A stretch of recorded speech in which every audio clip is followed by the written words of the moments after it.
Are you into strange and spooky? Then you need to check out Shadow Market on June 27th from 10 a.m. to 5 p.m. at the Manchester Event and Visitor Center in Manchester, Tennessee. It's just a short drive from Nashville. Shadow Market's a living tapestry of gothic goods, high fantasy, horror, dark art, oddities, and all things wonderfully weird. Pre-purchase tickets are just $11 or $15 at the door on the day of the event. You can purchase tickets and vendor booths now at shadowmarketus.com. Again, that's shadowmarketus.com. And be sure to follow Shadow Market on Facebook at facebook.com/shadowmarketus. Stay spooky. We'll see you at the Shadow Market.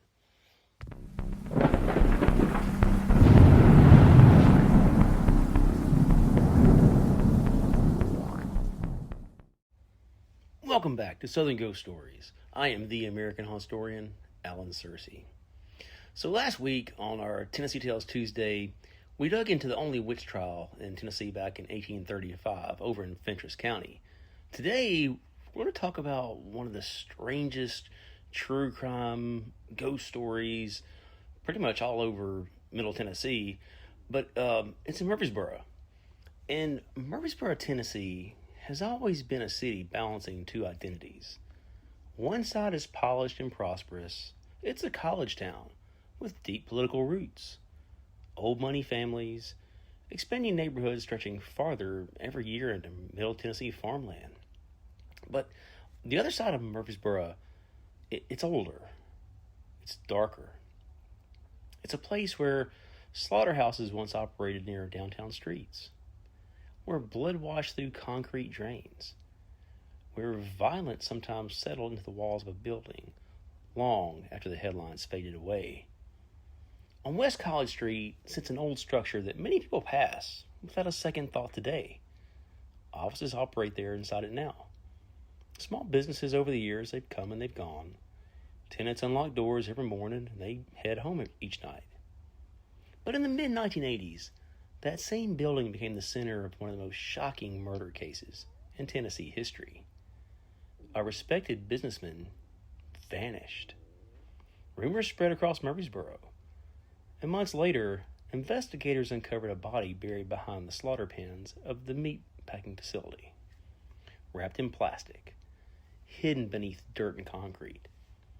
Today we're talking about the murder of Russell Jones, the conspiracy surrounding his ex-wife, and the ghost stories that still surround the old meat locker on West College Street.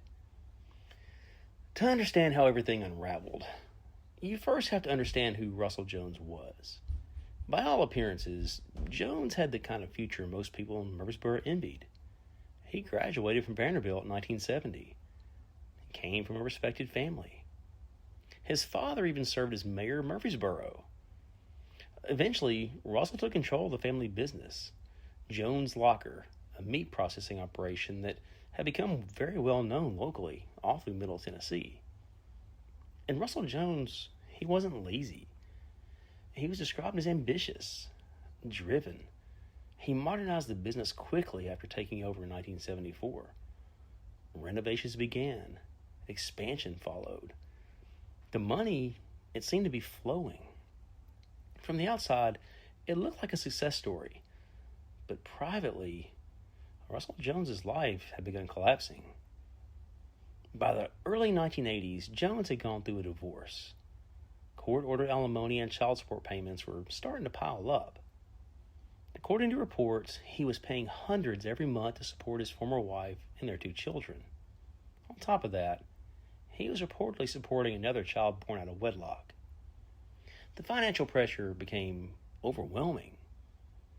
Then came legal trouble over missed support payments. And somewhere down that downward spiral, the resentment toward his ex-wife, it turned into obsession. In December of 1983, there's a man, and we'll just call him Mike. He entered the picture in a much larger way. Mike wasn't a stranger. He had worked for Jones for years, and he had managed the plant operations.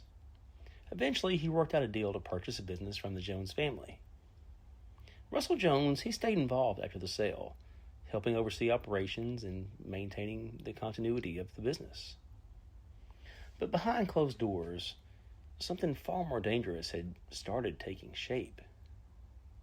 While running Jones' locker, Russell hired a man named Alan Hawkins. Hawkins, he was an ex-convict.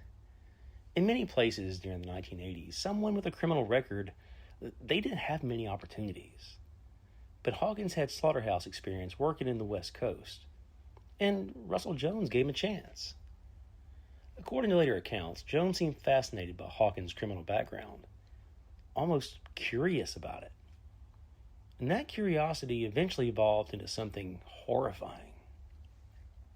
Sometime during the spring of 1984, Jones allegedly began discussing his problems with his ex-wife around Mike.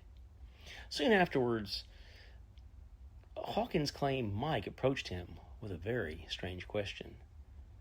Would he be interested in, quote-unquote, working someone over? At first, nothing happened, but the conversations continued. Eventually, Hawkins was offered $10,000 to kill a man in Nashville who had supposedly wronged Russell Jones in a business deal. Hawkins agreed to meet with Jones privately at his home in Bellevue in West Nashville to discuss the murder-for-hire scheme. Imagine that meeting for a moment. A wealthy businessman, a former convict, a murder contract quietly discussed over conversation in a suburb of Nashville. According to Hawkins, Jones laid out the deal in great detail. The target would arrive at a building next to Jones' locker. Hawkins would wait inside the office. When the victim arrived, Hawkins would kill him and leave through the back exit. Jones allegedly even promised extra money if Hawkins mutilated the body afterwards. Jones handed over a gun, bullets, and gave him $5,000 up front. But then, something happened. Alan Hawkins began getting cold feet. But he spent much of the advance money pretty quick.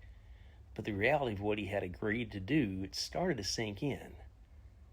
So on June 11th, 1984, Hawkins arranged another meeting with Russell Jones at the meat locker facility. But Jones, he arrived late. While waiting, Hawkins spoke casually with Mike downstairs before Mike returned to his upstairs apartment inside the building. Then Russell Jones walked in. Before Hawkins could back out, Jones admitted something. The intended victim was not a businessman who had wronged him from Nashville. It was his ex-wife. That revelation pushed Hawkins over the edge. According to later testimony, he immediately refused. He was no longer going to be the hitman. He told Jones he wanted nothing to do, he wanted no part of murdering a woman. And Hawkins even offered to pay the money through a future meat-cutting business arrangement. And that's when the meeting exploded into violence. It said that Jones became enraged. Furniture was kicked. Threats were shouted. Jones allegedly threatened to have Hawkins killed. Then, according to Hawkins, there at the meat locker, Jones lunged at him. Hawkins pulled the pistol from his belt and fired. One shot hit Jones in the wrist. Two more entered his stomach. One traveled into his heart. Inside that office at Jones' locker, Russell Jones collapsed and he bled to death. At that point, there was still a chance the story could have ended differently. Police could have been called immediately. Authorities could have secured the scene. The shooting might have been investigated as self-defense. But panic took over. Hawkins contacted Mike, who worked in the building. He used the building's intercom system. And together, they loaded Russell Jones's body onto a wooden slaughterhouse cart and moved it into an unused section of the building. Think about how disturbing that image is. A dead body pushed through a slaughterhouse on a butcher's cart. Blood likely still fresh on the floor. Industrial freezers nearby. The smell of meat processing filling the building. Mike reportedly told Hawkins to contact the police. But Hawkins, he never made the call. Instead, he drove Russell Jones's vehicle to the Nashville airport. He left it there, and he hitchhiked back to Murfreesboro. 2 days later, Hawkins found someone with a backhoe. Without revealing what had gone on, he paid the operator to dig a large hole near the slaughterhouse pens behind the building, between two rock walls. And Hawkins later buried Russell Jones there himself. Then he covered the grave using a bobcat the following day. And for a while, things went smoothly. His plan had worked. Russell Jones disappeared, and nobody knew where he had gone. And as days passed, rumors spread around Murfreesboro. Some people believed Jones had fled to California. Others suspected he had financial problems, because he did. But family members grew increasingly concerned. Eventually, Russell Jones was officially reported missing, and a private investigator was hired to come search for him. Weeks became months, and then came the anonymous tip. But it wasn't really anonymous. The call came from Mike's attorney after consulting with his client. On October 29th, Mike met with investigators from the Tennessee Bureau of Investigation and finally told them what had happened that night. Well, as you'd expect, the police descended upon the property. For 3 hours, authorities dug into the ground beneath the slaughter pens of Jones' locker. Eventually, they uncovered the decomposing remains of Russell Jones. The condition of the body horrified investigators. Jones had been wrapped in black plastic secured with heavy butcher's tape, stuffed into a sleeping bag, buried face down.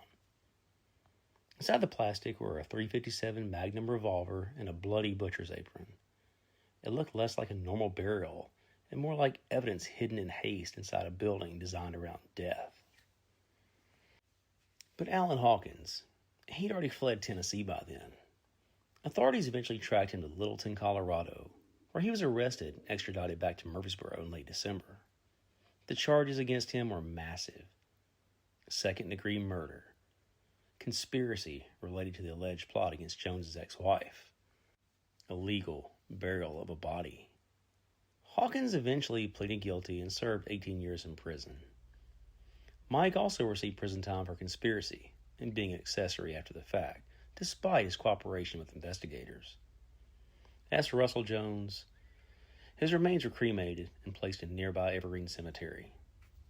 But according to some people in Murfreesboro, part of him may have never left West College Street. Today, the old meatpacking facility no longer operates as a slaughterhouse. The blood is gone, the machinery is gone, but the building is still there. Businesses occupy spaces where carcasses once hung. And over the years, strange stories have followed the property. Tenants have reportedly seen flickering lights in offices. Some claim they've heard footsteps, unexplained sounds late at night inside the building there. One tenant reportedly admitted he never personally saw anything paranormal, but he knew people who believed something was happening upstairs after dark. I spoke to the building's owner, Mr. Higdon, and he had heard many of these stories himself. One man leasing space in the old auditorium claimed books flew from shelves unexpectedly. Another person insisted he saw a dark figure moving through a hallway. But Mr. Higdon, he remained skeptical. But ghost stories rarely depend on skeptics. And honestly, places like this almost create legends automatically. Because even without ghosts, buildings remember things. Especially violent things. Think about what happened there. A murder, a hidden body, a conspiracy to kill another person, months of deception, and a corpse buried behind slaughter pens while family members desperately search for answers. That kind of history changes how people experience a place. Every creak sounds different. Every dark hallway feels heavier. Every unexplained noise becomes a little bit something more. And there's another reason this story so fascinates people in Murfreesboro decades later. It shattered expectations. Russell Jones wasn't a drifter. He wasn't a criminal. He came from a very respected family. And 3 lives were permanently destroyed inside one building on West College Street. If you drive through Murfreesboro today, you can still pass by the old facility. You'll never even know what really happened there. Most people drive by it today. Traffic goes by every day. Businesses open and close. Life continues. But somewhere between those walls and the memory of June 11th, 1984, when gunfire erupted inside Jones' locker, and one of Tennessee's most shocking murder cases began. And depending on who you ask, maybe something else still remains there too. And if you want to learn more about the haunted history of Murfreesboro, check out my book, Southern Ghost Stories, Murfreesboro, Spirits of Stones River. So much history in Murfreesboro, and I bet you didn't know it was the only city in the country that had 3 Civil War battles. Yeah, it's nuts. And also, I want to ask you guys a question. Have you been to Monster City Madhouse yet? MonsterCityMadhouse.com. The new shirt, man, it's a whole lot of fun. Gravestone, featuring a mashup of Tombstone and the Universal Monsters. This Monster City Madhouse exclusive shirt is made from comfortable 60/40 polyester cotton blend with quotes like, "I'm your Huckleberry, and hell's coming with me. You'll be ready to unleash monster justice." Also, use promo code SAVE10 to get 10% off your order. That's right, 10% off your order using promo code SAVE10, MonsterCityMadhouse.com. Hey, and this weekend, you'll find me in Lexington, Kentucky for Spawn a Scare Fest. Man, it's going to be a fun weekend. I'll be there Friday through Sunday. Other guests will be there, like David Howard Thornton, the guy from Terrifier, Skeet Ulrich. He's been in a whole bunch of movies. I'll have vendors, panels. Come find me. I'll be in the Southern Ghost Stories booth. I'll be selling books, signing books, telling crazy ghost stories. The convention, they're taking over a Marriott, and I'll be showing Jaws on a movie screen set up in front of a swimming pool. So if you don't watch Jaws in a pool late at night, this is going to be a once-in-a-lifetime experience. I'm probably too chicken to do it, but still, it's going to be a whole lot of fun. And be sure to like Southern Ghost Stories on Facebook and Instagram. I plan on doing a Q&A episode here probably in the next few weeks. I've been collecting questions from you guys, and I really enjoy doing the Q&As with you guys. And also something else we got going on. Have you guys heard about the big market in Manchester? So the Shadow Market takes place in June. So the Shadow Market, it's a whole lot of fun, man. There's going to be a tapestry of gothic goods, high fantasy, and horror. June 27th, 10 a.m. to 5 p.m. Lots of vendors. It's going to be the place to be. So I'm Alan Searcy. This is Southern Ghost Stories. I'll see you next time.